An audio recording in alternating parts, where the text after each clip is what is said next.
Hello, beautiful people. We are doing this video out in nature today. Atlanta is just blooming with green right now, and I love it, and I want to soak as much of it up as I can. So, taking you guys along for the ride with me.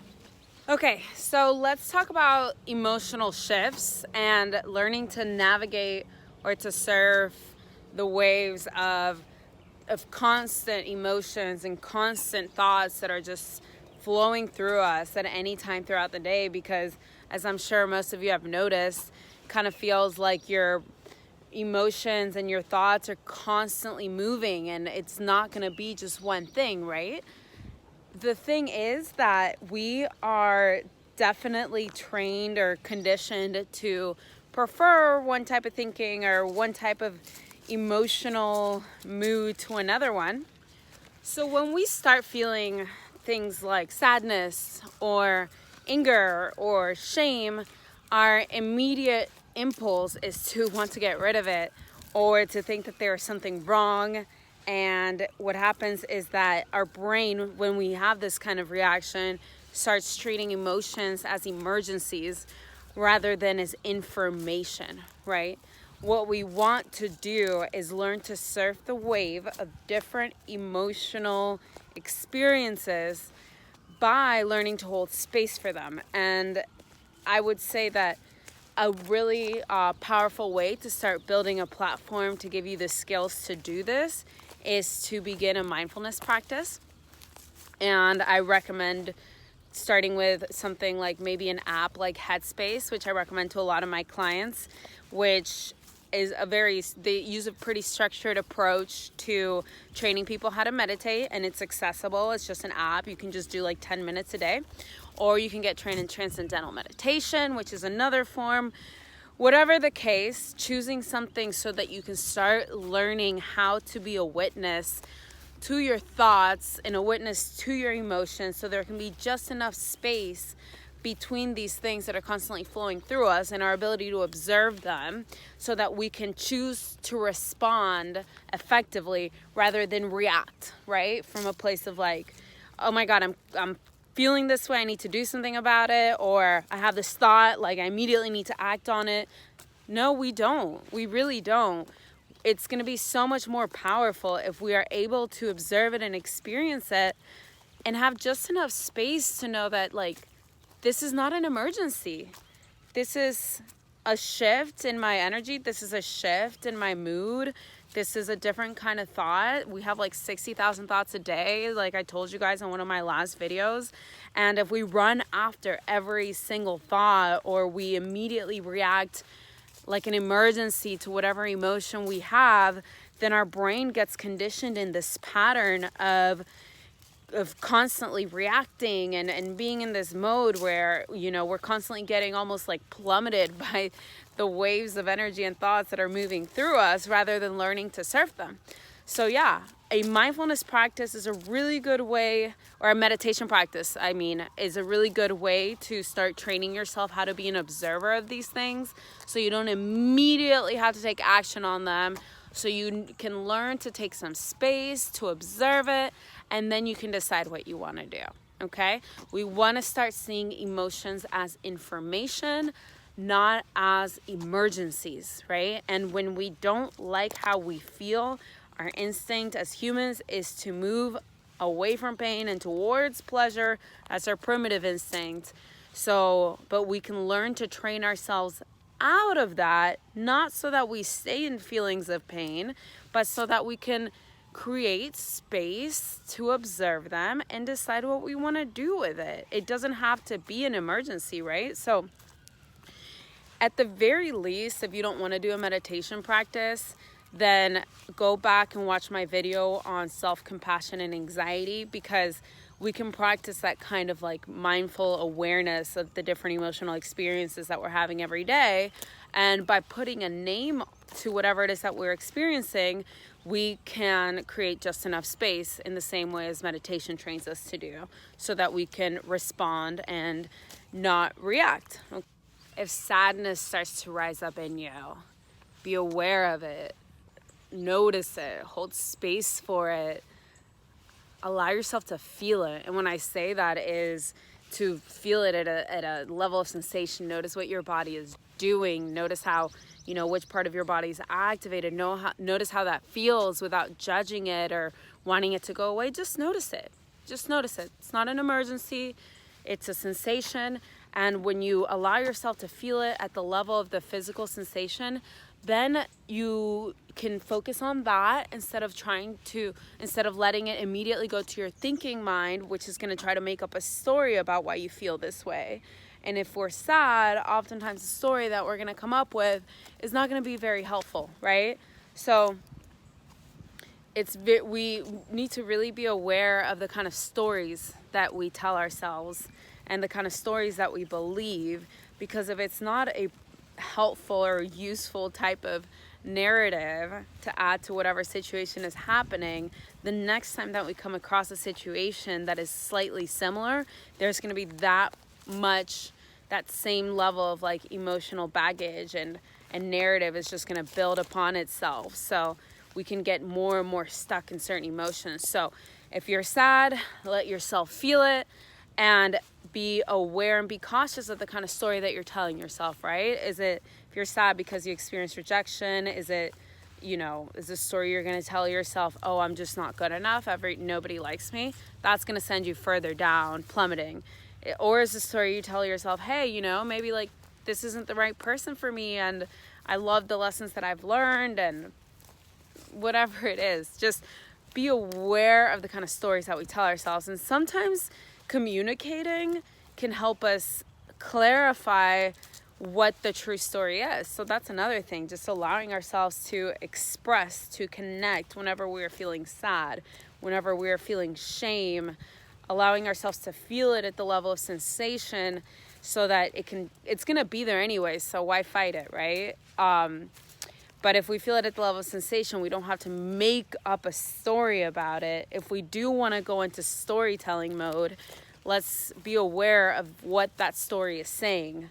And if it is a helpful story or if it's not, this is where therapy a lot of times is helpful, because we can sit there with somebody who's a little more objective and help us find like the faults in our thinking, you know, where we might be creating a story that if we stick with is going to bring down our quality of life, right? So oftentimes when we are feeling more vulnerable emotions, we immediately want to start overthinking things, and just try not to do that. Just try to let yourself feel it at the level of sensation, because the body is your emotional brain, okay? And your mind is obviously like your thinking brain, and they like to work together by being congruent. When we're sad, we might make up a story that is sad. And you know, while I say allow yourself to feel it, we don't necessarily want to indulge in it. We want to feel it, but we want to, you know, if we're going to make up a story, do one that is useful. And, you know, feel it, let it flow through us, and there it is. If you feel shame, connect, just like I said in the past videos. Wrap words around your shame. As Brene Brown says, shame doesn't like to have words wrapped around it. And shame is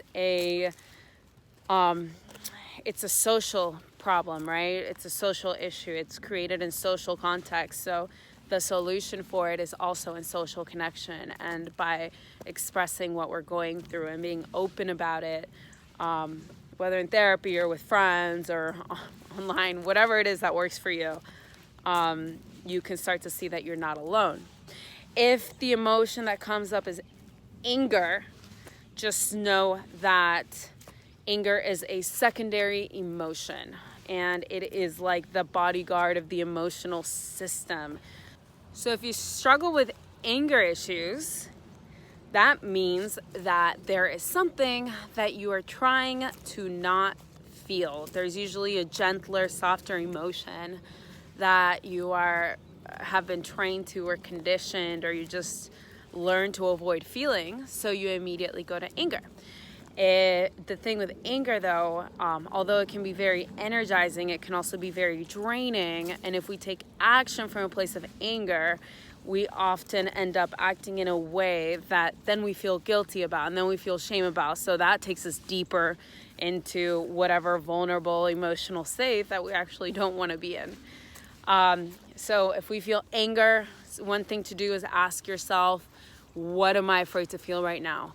What is the more vulnerable emotion here that I'm having a hard time accessing or even allowing myself to feel? Like, is it shame? Is it sadness? Is it loneliness? Is it isolation? Whatever, what is it, you know? And once you understand what it is that you are feeling a little deeper, then you can try to understand that and do something with it rather than immediately go to anger, which is actually going to push people away from you and isn't going to let you learn more about yourself, because it's like a bodyguard. It keeps us from going deeper into ourselves and understanding what's really going on at the root. So those are 3 different types of vulnerable emotions that we often avoid feeling, or that we panic when they come up. Shame, sadness, or anger. And it's just important to be able to recognize when we're feeling that way and take it as information, you know? What can I do with this? How do I want to respond to this? If I go straight into extreme hyperanalysis and just get into my thoughts and just think, that's usually a sign that there's something that we're trying not to feel. If we just let ourselves feel it, be careful of the stories that we're making about it, ask ourselves, you know, is there something that I'm trying not to feel right now? Seek social connection, you know, get creative, go for a walk, go out in nature, or if you just need to lay in your bed for a little while and listen to soothing music and self-nurture, that's okay too. But yeah, basically, you know, meditation or mindfulness is probably the most powerful foundation that you can give yourself for learning to surf the different emotional experiences, rather than get plummeted by the waves of them. Because if we can't be aware of what we're feeling and we're just feeling it, then we're going to act from it and as if it was an emergency rather than if it was information. And you know, that metaphor that I love is that emotions are going to constantly come through us, and we're going to experience so many different variations of emotions, even just in one day. So it's kind of like, I say it's like the planets moving around the sun, where, you know, we are the sun and the different emotions are the planets, and they're constantly moving around us. Sometimes they're closer, sometimes they're further away, and they cycle through, but we're never gonna stay in one state forever. Even if it's a good state, you know, we can be grateful when we feel good and allow ourselves to feel gratitude when we experience joy, rather than, you know, plan for when it's gonna go away, because we don't wanna miss our life either. But not get stuck or fall too much in love with one type of emotional experience, because then we're going to find ourselves grasping and resisting and losing so much energy on trying to control the emotions that are coming through us, rather than leaving that alone, becoming aware of it, deciding how we want to react in the face of them, and then we can take that energy that we would normally be using to fighting whatever it is that we're feeling into effective problem solving, into moving towards our values, right? So since we know that emotions are going to come and go, and since we know we have 60,000 thoughts a day, if we run after all of that and try to control all of that and stay fixated on all of that, we're going to lose so much energy and so much opportunity to want to be doing whatever it is that we want to do out here in this beautiful, amazing world. So yeah, like learning to hold space for all of that to happen, but knowing what your values are, so that no matter what it is that's going through your body and going through your mind and going through your system, you can keep moving towards your values, you know? And that's how we build a life that we end up, you know, shifting towards a more positive feeling, a more positive experience over time, like where, you know, we end up finding that more so than not, we are in a positive state. But it's because we weren't trying to control the process of getting there. We were focused on our values, moving towards that, and not wasting energy on trying to control whatever emotional experience and thoughts are cycling through us at any one point, right? But rather just being aware of them and learning to surf them. so that we can, you know, like sadness comes, here it goes, okay, now it's gone. Shame comes, okay, I want to connect with people now, and there I express myself, now it's gone. And my energy is still available so that I can create, so that I can be productive, so that I can be effective, so that I can keep, you know, building a life that makes me happy and that I want to wake up to every single day.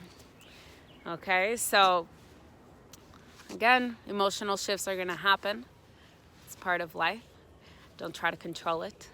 Learn to observe it and learn to surf them like waves so you don't get plummeted. Okay? Love you guys. Enjoy the rest of your day. It's kind of overcast, but it's still green and beautiful. I love you. Be checking back in soon. Bye.